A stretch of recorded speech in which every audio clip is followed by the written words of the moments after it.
I am Jim Marion, the former, 2 times ago, chairman of this great organization, the Pima County Real Estate Research Council. And it's my pleasure to introduce our new chair because our current chair for this year, Michael Latch, accepted a job opportunity in the Denver area. And our VP has moved up, and I'd like to introduce her. If you could give a warm welcome and congratulations to Sarah Baker.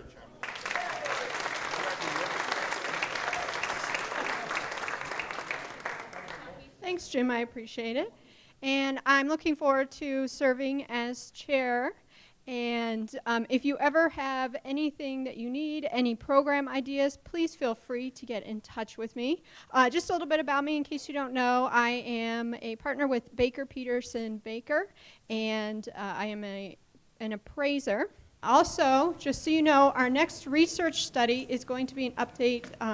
We're going to look at the retail market again, and that is going to be our November program. If you would like a new retail study, come to our November meeting. The date, by the way, for the November meeting is November 29th, the week after Thanksgiving.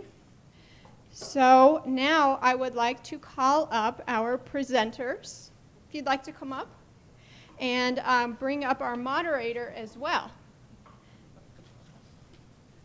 I'm going to do a quick introduction for our moderator, Michael Guyman. A native Tucsonan, Michael Guyman's 21-year professional career has primarily centered on political strategy, business development and advocacy, and organizational management. As vice president for the Tucson Metro Chamber, he's responsible for developing and implementing the Chamber's local public policy and workforce development and attraction programs and initiatives. Michael's previous positions include vice president of regional partnerships for Sun Corridor, executive director of MPA, chief of staff to Tucson City Council member Fred Ronstadt, assistant vice president for governmental affairs for the Tucson Metropolitan Chamber of Commerce, and political consultant to the Bridges. And on a personal note, Michael's passion is baseball, and he was named the official scorer for the Tucson Padres AAA Baseball Club from 2011 to 2013 before they moved to El Paso in 2014. So thank you. Good morning. Good morning, everyone. Everyone doing okay? Great.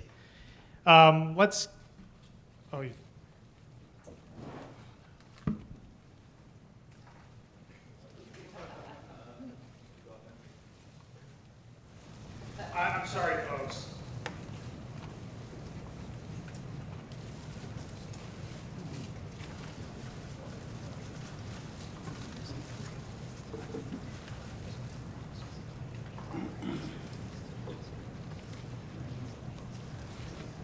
I'm terribly sorry. I have forgotten my talking points. So, no, it's. They were really good. I'm glad you forgot them. They were really good.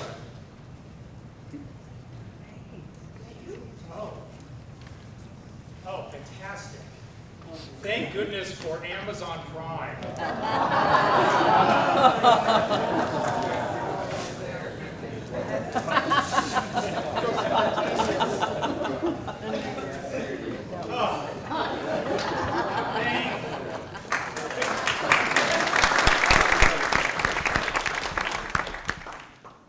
Whew, that was a close one, folks. But it's a good thing Amazon's here, right? We all excited about that? Absolutely. All right, let's get started. I feel much better now. Okay, our panelists today. We will start with Mike Levine. He is the partner and co-CEO of the Port of Tucson. With over 770 acres of available land, ground-up ready infrastructure, 1.8 million square feet of improved space, refrigerated storage and distribution, intermodal capabilities, rail served and rail dock capabilities, 10 miles of loop track, all capable of serving any transport and warehouse needs. Plus, they have 3 locomotives, right, Mike? Yes. Let's hear it for Mike Levine. Our next panelist, Carla Blackwell. She is the Pima County Development Services Director. Carla was appointed Director of Development Services in 2016 following Carmine DeBonis' appointment to Deputy County Administrator. Carla was the Deputy Director of Development Services under Carmine since 2001. At that time, process improvement, efficiency, and customer service became the critical issues facing the department. The department is now highly performing, reviewing and approving plans in less than 5 days. Prior to entering public service, Carla served as vice president in a real estate development company, building apartments, assisted living, and retirement communities throughout Arizona. She has been a HUD housing consultant and served as a real estate broker for the development community. Carla graduated from the U of A and returned there in 2005 to complete a master's of business administration. Let's welcome Carla.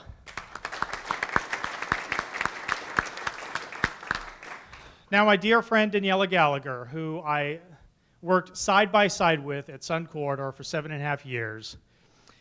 She has been in economic development since 2010. As Vice President for Economic Development, Daniela is responsible for management of a wide range of economic development programs, including business attraction and business expansion. Daniela's focus is on aerospace and defense, transportation logistics, and automotive. Daniela is a native of Frankfurt, Germany, so please do not talk about the World Cup. We're not even going to bring it up this morning. Sorry. It's on here. Danielle's previous positions include Air Transport Manager for the Frankfurt International Airport Authority and Program Manager for Tradeport, a European distribution center and bonded warehouse. Daniela holds a Bachelor of Science in International Business Administration from the University of Applied Sciences in Worms, Germany. Did I pronounce it okay? Close enough. Close enough. And a Master of Business Administration from the University of South Alabama. Please welcome Daniela Gallagher. So let's get started. We are here this morning to talk a little bit about the Amazon location and economic development in general. But we're going to start with Mike. Mike, why don't you start off with kind of explaining to folks that may not know in the room some of the unique qualities of the port. Port of Tucson, some of you do know, some of you may not be as familiar. We have, as Michael said, about 700 acres, now 700 acres out south and east of Tucson, off of Kolb Road, just north of the railroad tracks. Our property is both on the east and west side of Kolb, and the Amazon parcel or the Amazon project actually located on 80 acres within our project out there. And so, what we've put together over the years, and I've been really fortunate, really blessed, my brother and my dad and I, working to build this up. We started in '97, building up from 264 acres to what was about 770, 780 acres. And really as a logistics hub, a transportation hub for anything you have to do with rail to truck and truck to rail. And for a long time, we didn't really have a strategic plan. It was just you get up in the morning, you figure out what do we need to do to put things in place so that we can take advantage of opportunities when they present themselves. I didn't know it at the time growing up, but my dad was a great teacher as far as entrepreneurship, when entrepreneurship wasn't really a term, growing up. You just look and see every day what's the opportunity that's in front of you, and if you don't have what you need in order to execute on that, you need to get moving, you need to put that stuff in place. Now, along those lines, and there's a lot, Michael's and Daniela have seen me be able to talk on this topic at length, but I know we have a limited amount of time. One of the things that for our project out there that we did quite a while back is we worked with then Trio, now Sun Corridor. There was a project they had put in place called Shovel Ready. And Trio at the time had worked with the city and the county to come up with a project where if a developer would put in the work to do the initial studies, ensure that utilities were to the site, have all the legwork done ahead of time, they would commit to getting a quick turnaround on permits and plan review. So this is, I believe, the late 2000s, maybe 2007 or 8. We went through, we did all the, the studies that you would have to do on, essentially a brownfield site, native plant preservation, your MPPO, your all archaeological, all of the navigable waterways, which was always a fun one. We were able to, that nobody was ever able to find any pygmy owls, so that was a good thing for us. I hear they're living very nicely down in Florida, but we went through all those studies and we got approved. I believe and I'm always willing to be corrected, but I believe we were the only site to actually be certified as shovel ready with the city and the county. Our parcel is both in the city, and our parcels are in both the city and the county. We were the only site actually certified as that. And so it was always one of those things, once again, to be prepared to execute on opportunities that we had gone through. And we were very thankful to TRIO at the time for putting that program together, and for the cooperations of the county and the city with that. So we had gone through that and were certified as shovel ready. And along the way, we would continue to build up what we have. As Michael mentioned, the 700 plus acres. We have 10 miles of track, locomotives. We're the intermodal contractor for Union Pacific and do all sorts of rail type operations there at the port. But the other thing from my side of what we do out there was I handle all the leasing, all the properties, and all the real estate side of things. And here so as far as what we've done, we've tried to set up the project so that when opportunities present themselves, we can move on them. And I actually want to go a little bit more off of the shovel ready, because you're one of the few properties in town that have really taken advantage of that, or at least really promoted it, done all the things that you need to do, like you explained, to really prepare the piece of property for future development. So what then, I mean, as those components have helped you, attract and maintain the 1.8 million square feet that you do currently have under roof, was that a benefit, or were there some elements that Amazon was really attracted to as a part of that parcel? The development company that we were working through on the project, along with the county, they were very their time to market was critical for them. From the first meeting we had, it was the cornerstone to what they were doing was that they needed to be up and going within a year of closing. That was their time frame, and they were very clear about that from the get-go. One of the things that I think helped out the project the most, or our approach to Amazon, to that development group, was when we met with their representatives in November. We had John Moffett from the county come in, and he sat in on that meeting.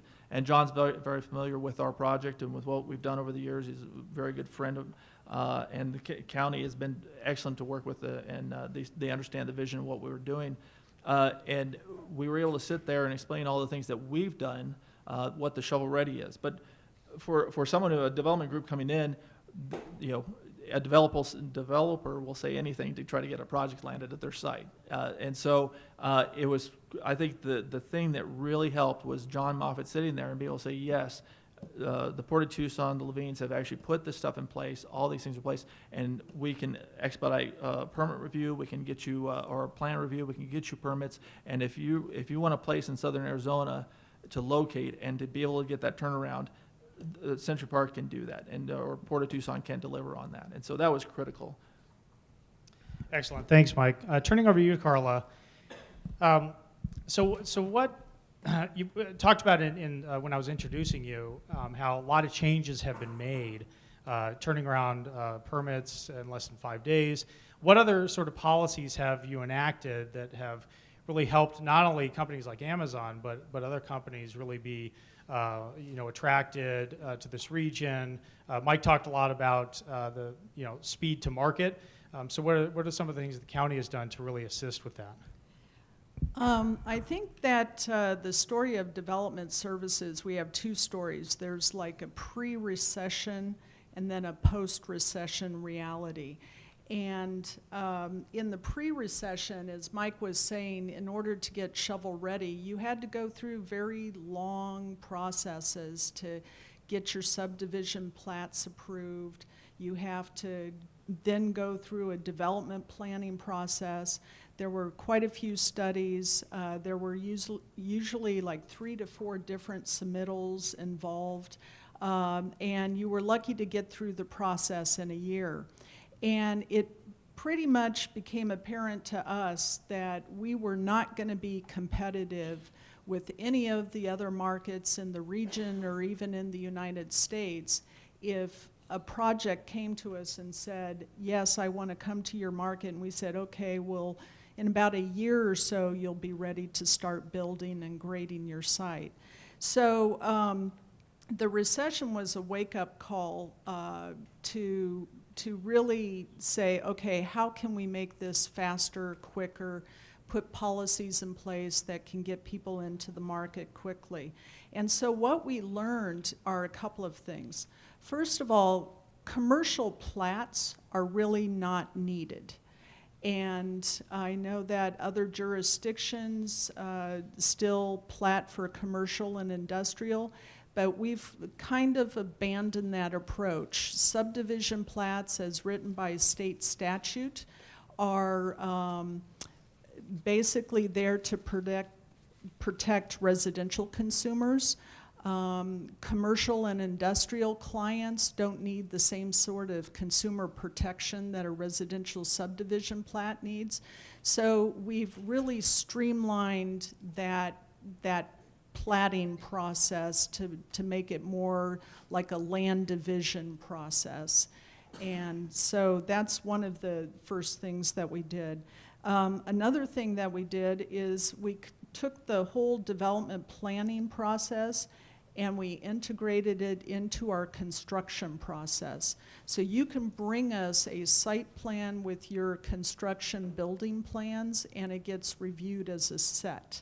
So you don't have to do a separate development plan process any longer. It's now built right into, when you're ready to submit your building plan, you submit your site plan with all your utility plans with it.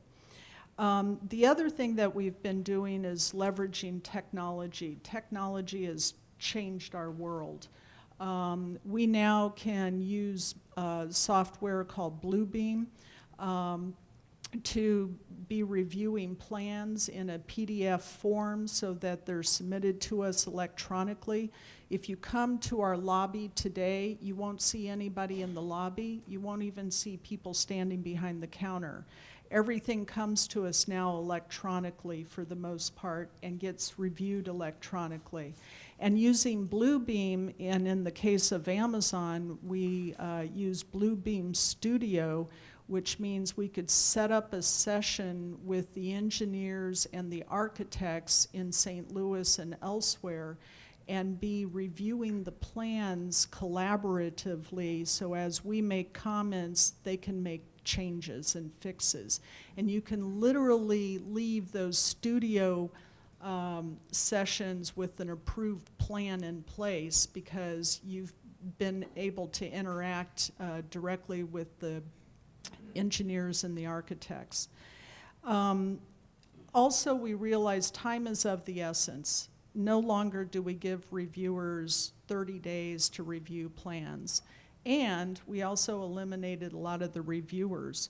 We had to eliminate a lot of staff during the recession and shrink our footprint because we live off of permit revenues. We don't take any taxpayer funding.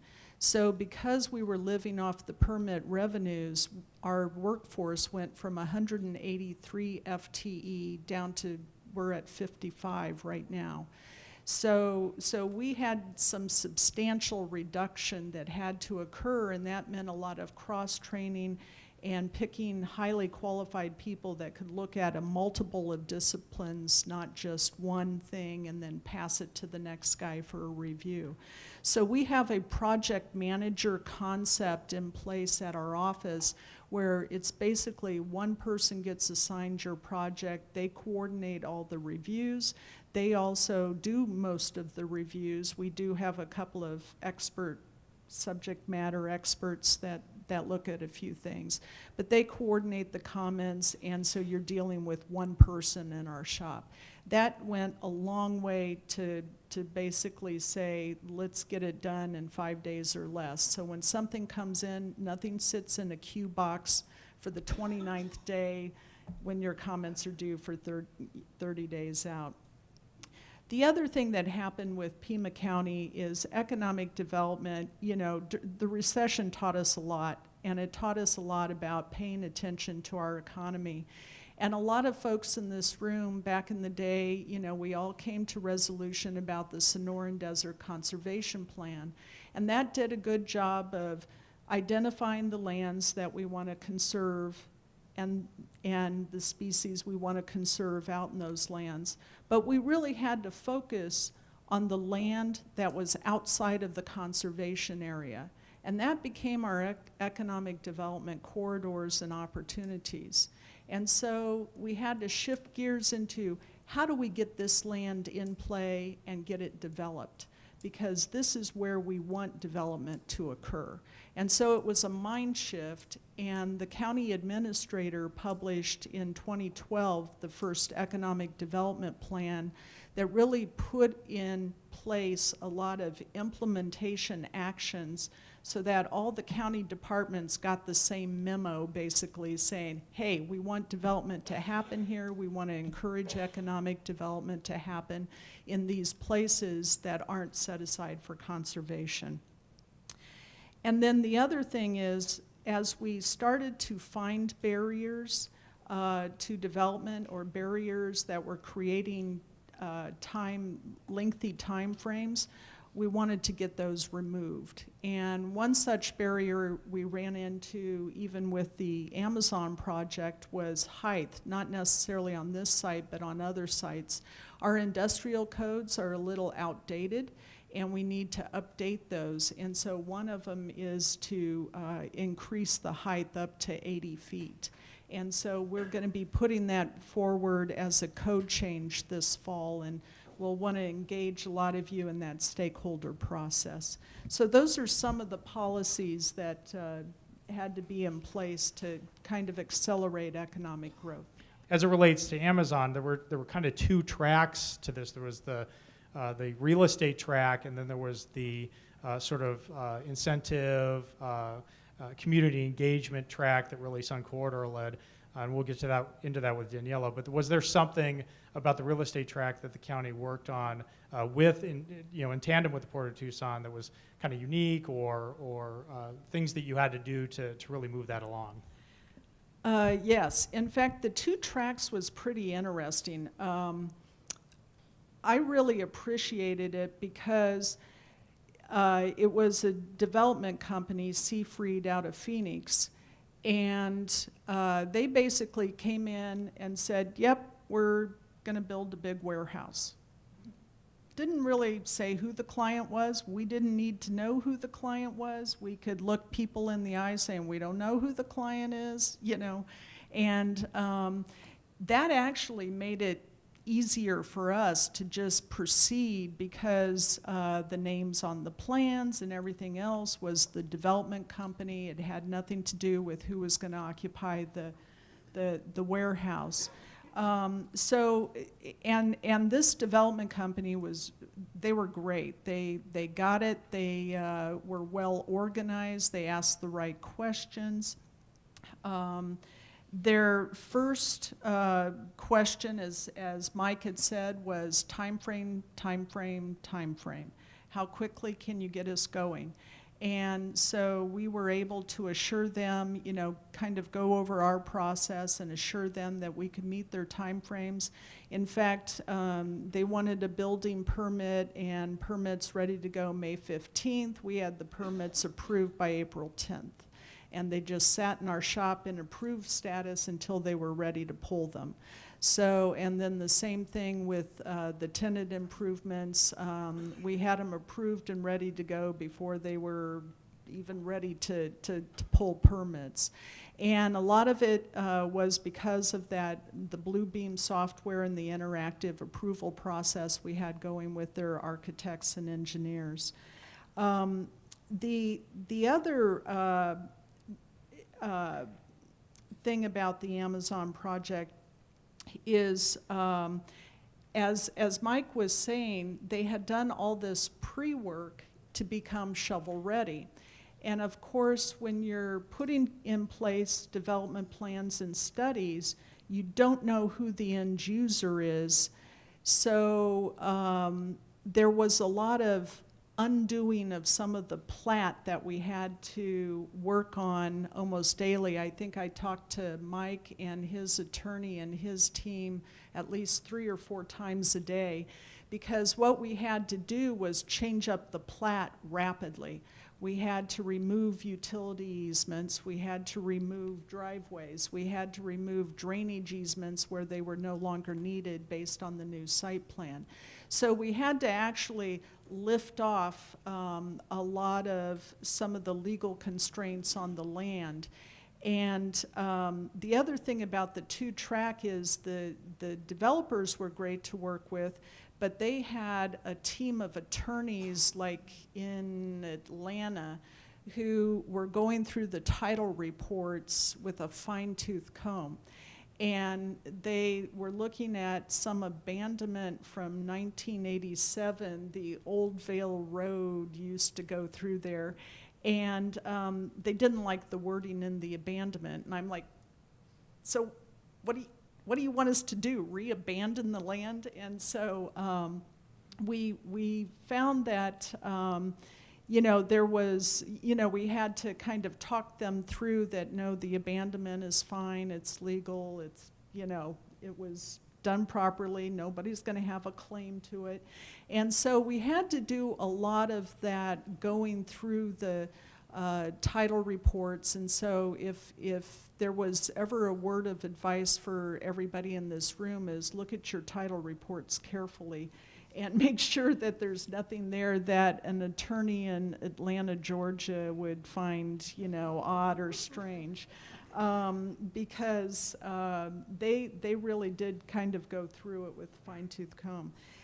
The other thing we had to do was, since it was a specific plan, they went through every single use that could possibly happen in that distribution center and made us sign a zoning interpretation that use would be allowed. And then, of course, they had to go through a pre-annexation agreement with the city in order to get water. And so, generally, one of the conditions that they're looking for is no public hearings, but the city was able to keep everything confidential and get them to and through the public hearing process and the approval of the pre-annexation agreement rather rapidly. So. Moving over to you, Daniela, they say timing is everything. And I'm sure Daniela yesterday in the office was like, look, I'm going to be speaking to a bunch of real estate professionals. Wouldn't it be great if we could announce another project? So congratulations to Sun Corridor for the announcement of Texas Instruments, building a $29 million facility, hiring 35 individuals that are making well over 6 figures on average, correct? Yes. And an economic impact of over 5 years of over $1 billion. I think that's more great news for Tucson. Congratulations. So I know because these projects are as a former employee, I know they're kind of, you sign NDAs. So what we talked about, there were 2 tracks. What you can tell us was, Amazon similar or sort of different to other projects you've worked on? Sure. Thanks, Michael. Thanks for having me today. Let's start with what was different, and that was what Carla mentioned. Really what was different was this 2-track approach. I hadn't seen that. We were not involved in the real estate piece whatsoever. That's not unusual, but that there's a Chinese wall between the developer and the company directly, that's very unique. And so we sometimes had the issue. I was under an NDA, and Carla and Mike were under a different NDA with the developer. So I think for us, that was a very unique position. And I think sometimes one didn't know what the other one was doing, but we had to trust that at the end of the day, the deal gets done, and it got done. And then for the similarities, everything else other than this 2-track approach was the same as any other deal, whether it was Home Goods or Target or, you pick. They're very similar. The first question, which I thought was interesting that Amazon asked was, will this community embrace us? Do they want us as an employer? That was interesting for me. And we were able to bring the community in, and the client, an economic developer by trade, so that was easy because he knew the work, how we do the work. It was very familiar to him. Whenever he came to town and we introduced him to the community, it was always very welcoming. Some of them knew who the client is, some of them did not. We all signed NDAs, and so yes, there's still things we can't talk about, but in general, I can say that they're very well organized. They really are interested in the community, being part of the community, and just the questions that they ask, it always comes back to workforce. So we spend a lot of time on workforce analysis, data, where are the employees coming from, especially in the area around the Port of Tucson. Once it was clear that they're just looking at one site, obviously when they came to the market, they looked at other sites, but given the shovel readiness of the site, it really became clear very fast that in order to meet the time frame, it was very likely to go into the port. So we focused our workforce data analysis on that area. And it's, you look at the whole thing. You got to look at the people that are going to run the center, and then you look at the ones that do the picking and the packing, and the ones that are going to do the maintenance on the robots that are in there. And so it was a lot of time was spent on the workforce piece. Of course, the next portion of the business is always the incentives. And most of them, you meet the criteria and you get them, especially on the state level. So it's pretty straightforward. As far as I know, no applications have been filed, so I really I don't know what at the end of the day they will do. But we presented all the options that are out there for them, and that was a big piece. The other piece, I think that was important to them was as they were coming back into town and they were meeting with the utility companies, it was interesting for them to not only talk to the engineering level, so the folks that actually will do the work on the site, but also to talk to the leadership on how they can work together and how they can make this a smooth process. Excellent. Thank you for that, Daniela. And kind of in that vein, as a former employee, I'm well aware that there's a lot of work that goes not only into these projects, but to really sell Tucson. I mean, Suncorder's job is really to sell Tucson from an outwardly focus. Talking to site selectors, and I know that recently Suncorder hosted 5 national site selectors that work on a lot of very interesting projects all the time, all over the country. And I'm interested, and I think the group would be interested to know, what did the site selectors say that we do well in? What did they say that we need to improve upon? And maybe are there any sort of land use issues that they talked about specifically that we need to address? Yeah, thanks, Michael. Yeah, so the site selectors, you're right.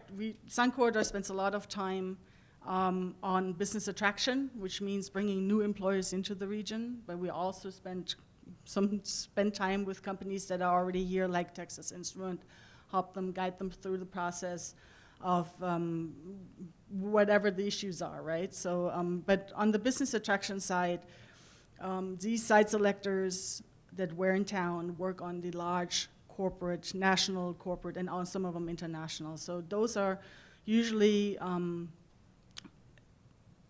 Fortune 500 companies, and these site selectors, they have been in business for a very long time. So get the opportunity to have them here is really exciting.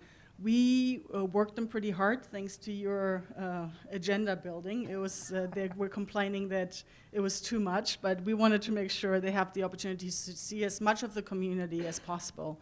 So not only, it's always easy to make a presentation and show them on paper how it looks, but nothing is better than actually really putting eyes on properties and look on land and understand some of the concepts like the Aerospace Research Park, like the Port of Tucson, and many others. The bridges, I see Bruce here, and the leadership and the thought that went into the development of the bridges and how far it has come along. So all these things were part of that. It's not only a real estate place, but it's also a community. And I think one of the most important feedbacks that I got was how united the leadership on the political as well as the private sector is. We could not have scripted it better, but when the CFO of Caterpillar says exactly the same thing as the county administrator or the mayor, then we can be very lucky. We can, this is a good thing. And so it was a very unified voice, and that was what really stuck with them. In order to get a deal done, we come together, and that's the best case scenario. If they can leave with the understanding, you bring us a project, we'll make it work. We'll find a way to make it work. And having examples to be doing economic developments outside of the box, that's also was another thing I think that was important. And we had the examples of Accelerate Diagnostics, was really an outside of the box project. Same as Worldview, they got to tour Worldview, and of course it's very cool if you ever get the chance to tour Worldview, you should go out there. It's very impressive, and it wouldn't have happened without the different partners coming together in the region. So if you have these examples and you can show them, and then of course Caterpillar was and is a big win for the community, and have them be as positive as they are about not only how they were welcome to the region, but how smooth everything has been since they came here. It's a good story to tell, and it's fun to tell the story when it's all good. Thank you, Daniela. And that kind of gets to that last point of the importance of collaboration amongst all the jurisdictions, wherever a project is landing. I think, and I certainly agree. I mean, the big feedback that I got too was everyone was saying the same thing. And it was also kind of the importance of the information that was given as well. I remember the CFO of Caterpillar saying that close to 70% of their employees were actually choosing to come to Tucson because they gave their employees a lot of, they kind of gave them their own decision. They could go to other parts of the company and other places, but 70% of their employees were choosing to come to Tucson. And one of the site selectors, his ears perked up and he says, you have to advertise that. That is, I've never seen that in any other community. And so I think that's a tribute to the success of I think all the partners working together. Well, I would really like to entertain any questions that the audience, oh geez, it's like instantly. I saw Jim's hand first, and he's in the back. He's kind of quiet, I know. So Jim, go ahead. What were some of the areas of improvements that the site selectors had offered? I'd like to hear the answer to that. Oh boy. Okay. 3 minutes or less. I can say it in one word, the roads. I mean, I don't think I have to say more than that. It came up. We tried to avoid, so we planned out very carefully our routes, and it still was noticed. It also happened to be raining that day. I mean, of all the days, you bring in 5 national site selectors and it was raining. Obviously, they can see past that. And yes, at Raytheon, we did get stuck in the mud. They also saw past that. But, they were still obviously very impressed. But yeah, I would certainly agree that infrastructure is one of the issues that we definitely need to tackle. The question would be, what is Amazon going to do there? And I'll elaborate. I think that they're negotiating to buy several jets and possibly go into competition with FedEx and UPS in delivering their items. Are they going to have an impact on the airport as well? I can't answer this. I don't know. It has not come up in our conversation. But is Amazon the owner or tenant of this building? Do we know? Based on the transaction as far as the land sale, it's really unclear. I think and the reason I say that is there are a lot of different entities involved in it, and it's no surprise to me because we have actually, I think, 12 different companies. David Cohen has the current count, but about 12 different entities, and they have different entities. The impression I got was that they retain a certain amount of ownership, but I really can't speak to exactly how they have their real estate structured. How important was U of A's and Amazon making the decision to come here? Or maybe, talk about Amazon, but maybe, from just in general, how important is Sure. university? I know I can address it for both. So in general, the U of A is key because workforce is the #1 criteria. For this specific project, I can say that very early in the project, we had President Bobby Robbins joining us at an event with the client, with Amazon, and there were some very interesting conversations happening. I think just being able to welcome them to the region and the university, definitely always being a part of any of the projects we work on, whether it was one of the key decisions or key drivers, I don't think so, but it's definitely, it's an important part of the community, so it was nice to have them as part of the project. One of the things that seems most unusual about that plan, Mike, was that there's 2,500 parking spaces. Can you speak to why there's so many parking spaces for a warehouse? Oh, come on, Carla, you got to take that one.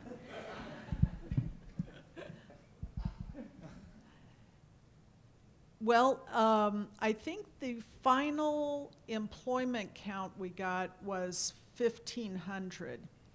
But what we don't know is how many people are actually on site at the same time and how many shifts they're going to be running.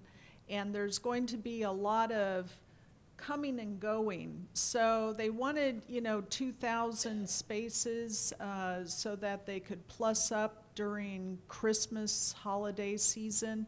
But also, will they be occupied at the same time? Probably not. There will probably be shift changes that occur. And it's also my understanding when we were looking at the traffic studies, they're going to actually phase in, people start the day at 7 o'clock, 8 o'clock, 9 o'clock, start peeling off at 3 o'clock, 4 o'clock, 5 o'clock. So it won't be traditional shifts, but it's probably going to be a 24-hour operation. They just wanted to make sure they had enough parking. Mike, you mentioned the county's primary role in this was very important, but there was a time in Tucson where all the different municipalities and economic organizations didn't really get along or had the same vision. Have you seen a difference with this project, that everyone pulled together, or were there still naysayers out there that just didn't want to go along? Our dealings were primarily with the county on the project.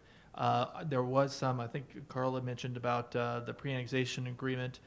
We worked closely with Shirley Scott's office, just making sure that we had everything to them for mayor council for getting that approved. That went very smoothly.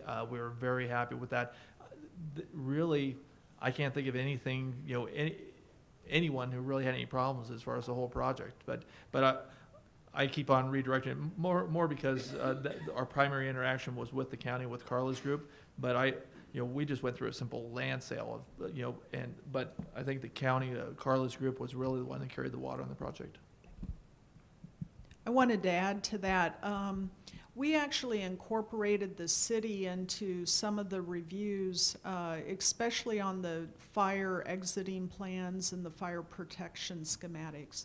And that's because the city, once they take over, we wanted to make sure that the fire department was comfortable with the plan. So we actually did a joint review with Rural Metro, who had jurisdiction until it went into the city, along with the city, and we copied them on lots of this.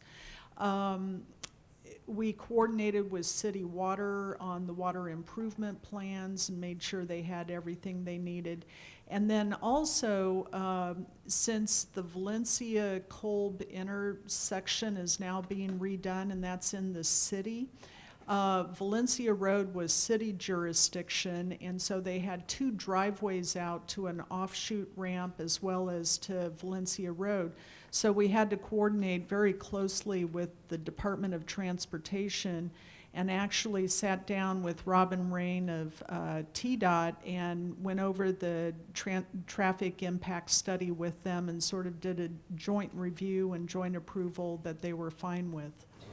With this project being in the flight zone of DM, what was DM's opinion of the project and how does that affect our retention of vehicles? Good question. That's a great question. So very early on, we had to pull out those airport environs restrictions and go over them with the developer. And there were 2 primary restrictions. One was the building could not exceed 30% of the site coverage. So however they wanted to build the building, they needed additional acreage so that the building was not 30%. And then the other very key element was employee density. And so we had to get them to project what would be your highest employee density at any given point and buy enough acres so that your lot area is only 20 people per acre.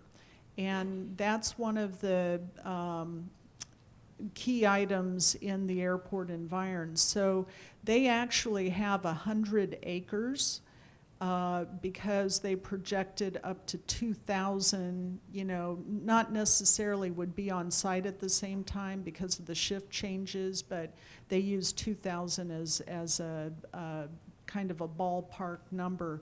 And so that's why there's 100 acres devoted to this site.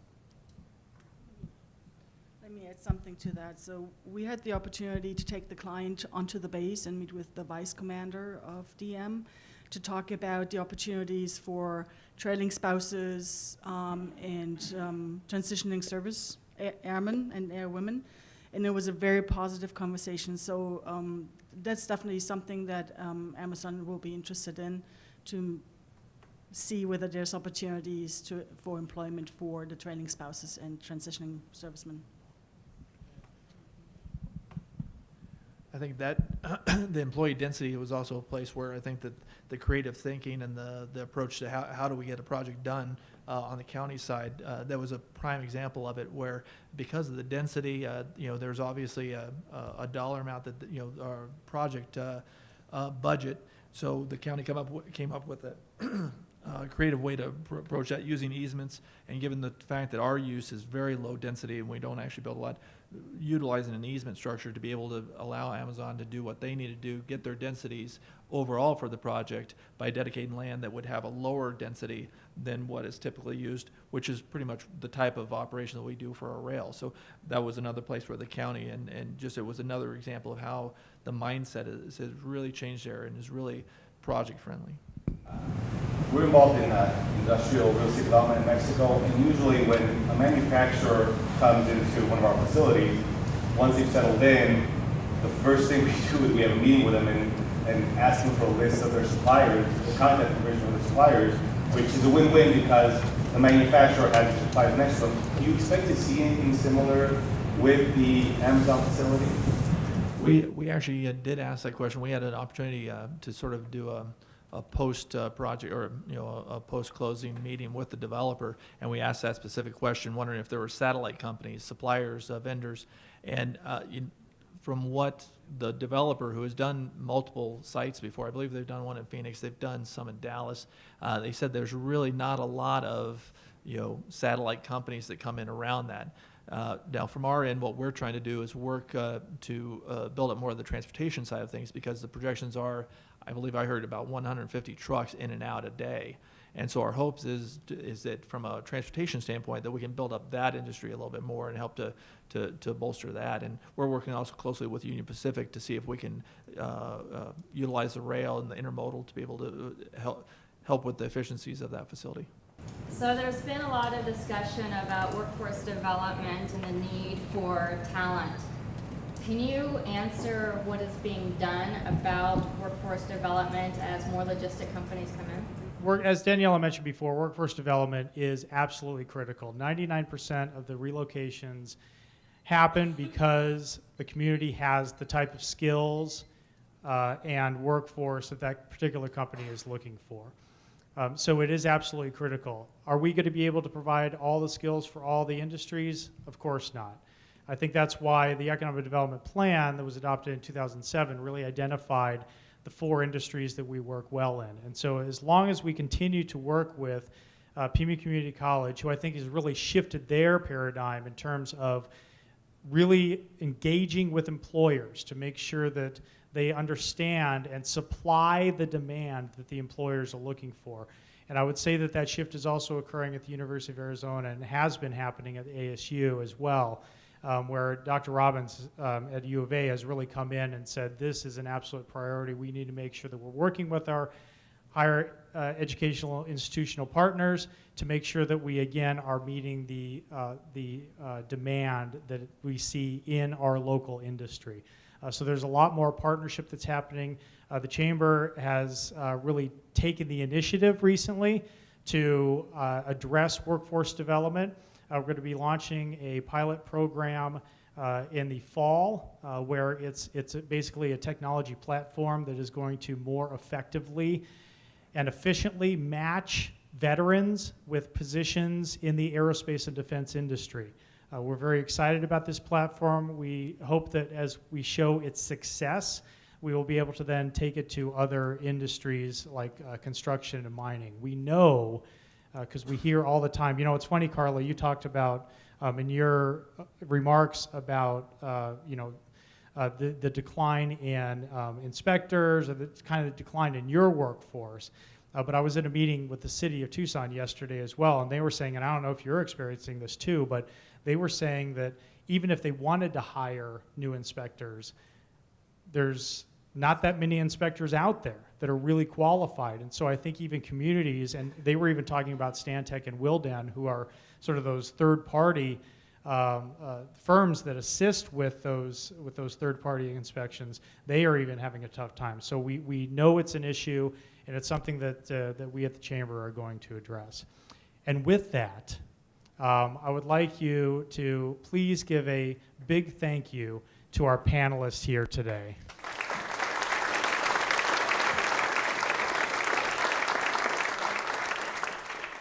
And on behalf of my president and CEO, Amber Smith, have a Chamber of Commerce Day.